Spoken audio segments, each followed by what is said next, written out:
పూర్వంలో చెడుపు, చేతబడి, చిల్లంగి, బాణామతి ఎలా చేయాలో మన పూర్వీకులు చాలా విధానాలు వివరించారు.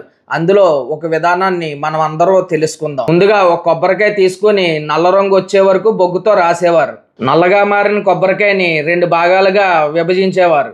విభజించిన తర్వాత మనిషి కాలు కింద మట్టి తీసుకునేవారు.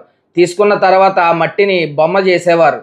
బొమ్మ చేసి ఆ కొబ్బరికాయలో పెట్టి ఒక గుడ్డు అలాగే 3 గుండు సూదులు పెట్టి ఆ తర్వాత కొబ్బరికాయని కొబ్బరితాడుతో బంధించేవారు. బంధించిన కొబ్బరికాయని ఆదివారం అమావాస్య రోజు శత్రువు నిద్రపోతున్న సమయంలో శ్మశానంలో దాన్ని పూడ్చేవారు. పెట్టిన కొబ్బరికాయ ఏ విధంగా కుళ్ళిపోతుందో మనిషి అదే విధంగా నశించిపోయేవాడు.